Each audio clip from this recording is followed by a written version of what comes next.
C'est officiel, nous venons de passer la barre des 1,5 million de cas de coronavirus dans le monde. Les États-Unis sont désormais l'épicentre de cette pandémie avec plus de 14 000 décès recensés. Et il semblerait que le virus tue de façon disproportionnée la population noire. Les explications d'Olivier Weber.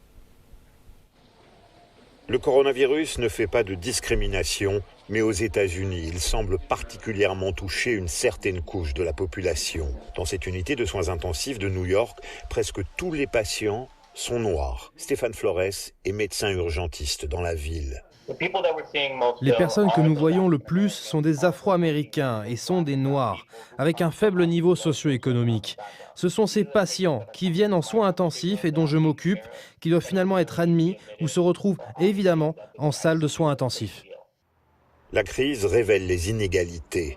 La communauté noire a tendance à être plus pauvre et souffre de taux bien plus élevés de diabète, d'obésité, de maladies cardiaques et d'hypertension. Pour le maire de New York, c'est une source de honte. Cela m'a mis en colère de voir que cette disparité qui sévit dans cette ville, cette nation, liée à des inégalités fondamentales, provoque à nouveau une telle douleur et fait que des innocents perdent la vie.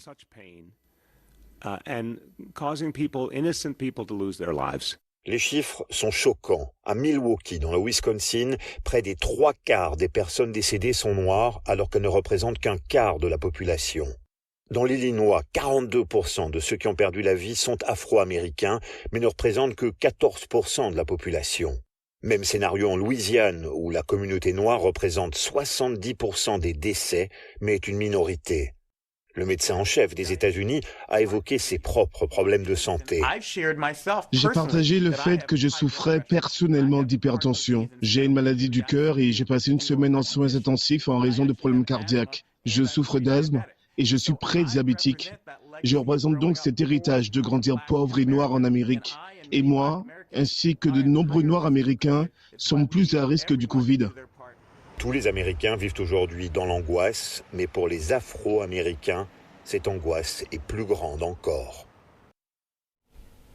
Plus de la moitié de la population mondiale est désormais confinée, mais dans de nombreuses prisons, il est quasi impossible de respecter les mesures de distance.